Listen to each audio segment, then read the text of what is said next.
रसिक हो, नमस्कार. सर्वांना नवरात्री पर्वाच्या शुभेच्छा. प्रसाद प्रकाशन पुणे यांच्या अनुमतीनं त्यांच्या मान्यवर लेखकांच्या नवदुर्गांसंबंधीच्या अभ्यासपूर्ण माहितीचं क्रमशः सविनय सादरीकरण करणार आहे. पहिली दुर्गा शैलपुत्री. लेखिका डॉक्टर रमा दत्तात्रय गर्गे. प्रकाशक प्रसाद प्रकाशन पुणे. माता शैलपुत्रीची अवतार कथा 2 जन्मांमध्ये घडते.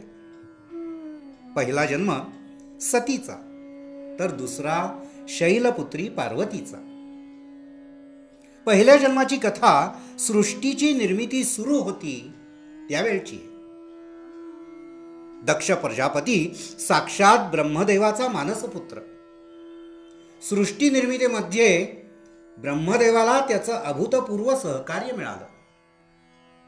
या दक्षाला 2 पत्नी होत्या, प्रसूती आणि वीरणी. त्यांच्यापासून त्याला 84 कन्यका झाल्या. त्यातील दिती, अदिती, सुरभी, शर्मा, इला यांचा विवाह महर्षी कश्यपाशी झाला. रोहिणी, आर्द्रा, स्वाती, चित्रा, फाल्गुनी इत्यादींचा चंद्रमेशी विवाह झाला. विश्वा, भानू, वसु यांचा यमधर्माशी, तर स्वधेचा शनिदेवाशी, रतीचा कामदेवाशी, स्वाहाचा अग्निदेवाशी, ऊर्जेचा महर्षी वशिष्ठाशी, अनुसयेचा अत्री ऋषींशी लावून दिलेला होता. दक्षाच्या कन्यांमधील एक होती सती. अत्यंत तेजस्वी, मनस्विनी अशी पुत्री. परंतु तिच्या विवाहात अडचण येत होती. तिनं शिवशंभूला मनोमन वरलं होतं आणि दक्षाला जावई म्हणून महादेव अगदीच पसंत नव्हता. त्यामध्ये 2 कारणं होती. एक म्हणजे कालभैरवाकडून शंकरानं ब्रह्मदेवाचं 5वं मस्तक तोडलं होतं. कारण ते वेदनिंदा करीत होतं. आपल्या पित्याचा हा अपमान दक्षाला सहन झाला नाही. दुसरं कारण म्हणजे एका यज्ञात महादेवानं दक्ष आल्यानंतर उठून त्याला मान दिला नाही. या गोष्टीमुळं दक्षाचा महादेवावर राग होता. त्यानं सतीचा हट्ट पाहून तिचं स्वयंवर रचलं व त्यात शंकराला बोलावलंच नाही आणि त्याचा अपमान करण्यासाठी मंडपाच्या पायरीवर महादेवाची मूर्ती उभी केली. ते पाहून सतीनं त्या मूर्तीला माळ घातली.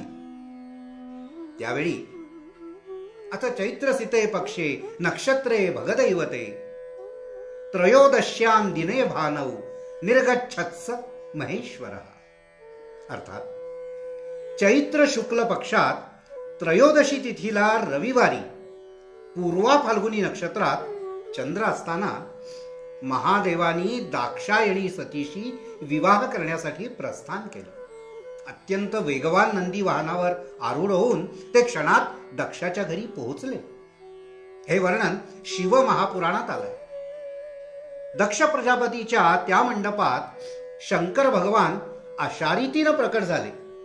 त्यांनी सतीचे पाणीग्रहण केले.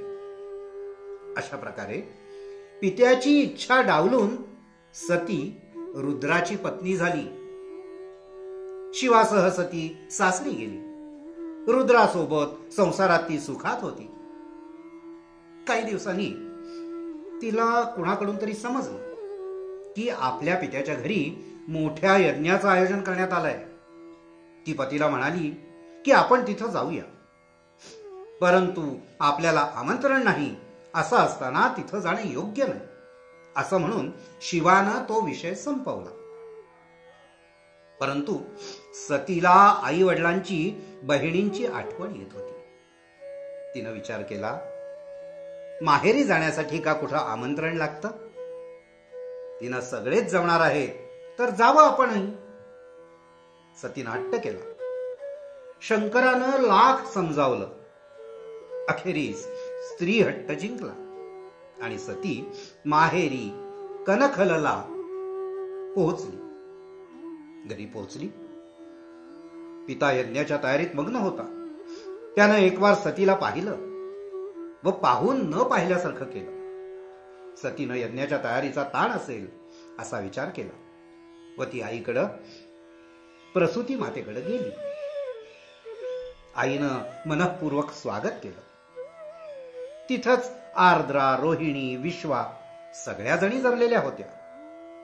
सती मोठ्या आनंदानं त्यांच्यापाशी गेली, पण त्यांनी आपल्या हास्याचा खळखळाट एकदम थांबवला आणि सतीकडं पूर्ण दुर्लक्ष केलं. आपण केवळ आपल्याला हवा तो वर निवडला म्हणून पिता आणि समस्त भगिनींनी केवढा राग मनात धरलाय या सत्याची जाणीव सतीला अस्वस्थ करून गेली. यज्ञात आपल्या कटू बोलण्यानं विघ्न नको म्हणून ती शांत राहिली. यज्ञमंडपात मदतीला थांबली. तिथं तिला बघून दक्ष प्रजापतीनं शंकराविषयी अपमानास्पद बोलणं सुरू केलं.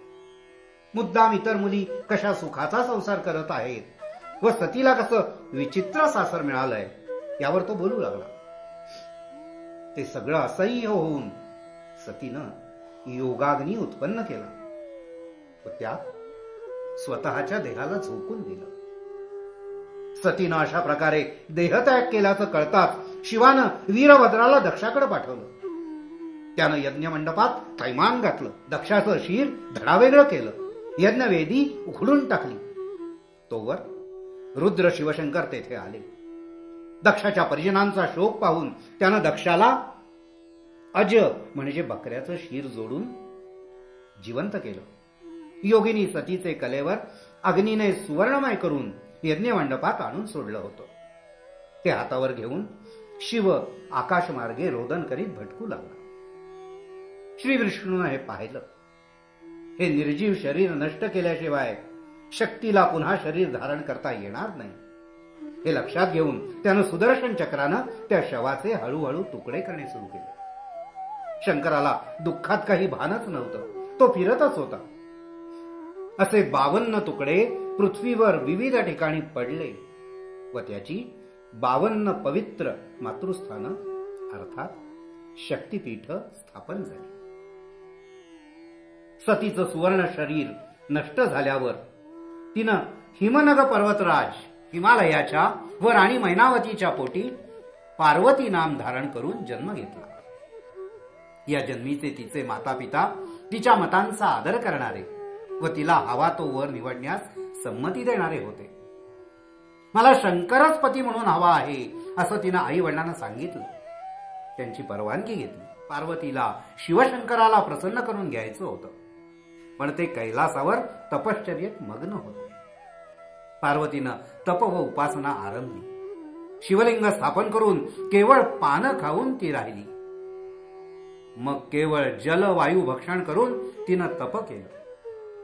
अपर्णा हे नाव सार्थ केलं. या दरम्यान देवांना राक्षसांचा संहार करण्यासाठी शिवशक्तीच्या मिलनातून उत्पन्न होणारा पुत्र हवा होता. एवढे करूनही तो तिच्याकडे पाहत नाही. मग विवाह कधी होणार असं देवांना वाटलं. त्यांनी मदनाला सांगितलं की पार्वती सखीबरोबर रोज शिवाला बेलपुष्प वाहण्यासाठी जात आहे. त्यावेळी आपला कामाचा पुष्पबाण तू सोड आणि शिवाच्या मनात पार्वतीविषयी कामभावना उत्पन्न कर. रोजच्या नियमानुसार अपर्णा आपल्या सखींसह तपभग्न शिवाच्या चरणी पुष्प अर्पण करण्यासाठी गेली. तेवढ्यात मदनानं बाण मारला व शंकरानं डोळे उघडून पार्वतीला पाहिले.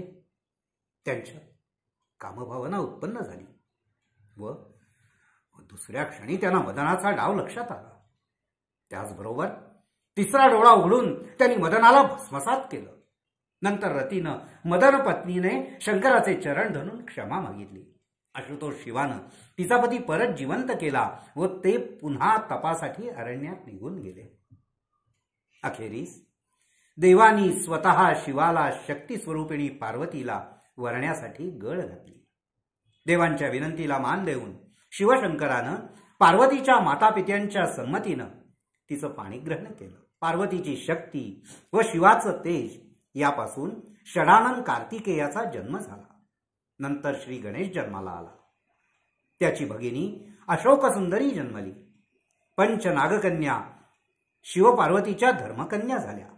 अशा प्रकारे कैलासावर आणि नंतर वाराणसीत शिवशंभू शक्ती समवेत अर्थात माता शैलपुत्री समवेत राहू लागले. माता शैलपुत्रीची पूजा केल्यानं मनाचा कारक असणाऱ्या चंद्राचे दोष दूर होतात. मन स्थिर राहतं. घर धन धान्य संतती संपत्तीनं भरून जातं. अशी ही 2 जन्मांची शैलपुत्रीची कहाणी आहे. या कथांमध्ये भागवत, शिवमहापुराण, देवी भागवत, चंडीपुराण यात थोडे थोडे भेद असतात. काही ठिकाणी शक्तिपीठे संख्या जास्त असते तर काही ठिकाणी शंकराने भिल्लाचा वेश घेऊन पार्वतीची परीक्षा घेतल्याचे वर्णन असते. लहान मोठे फरक वगळले तर कथेचा मूळ गाभा सर्वत्र समान आहे हे नक्की. धन्यवाद.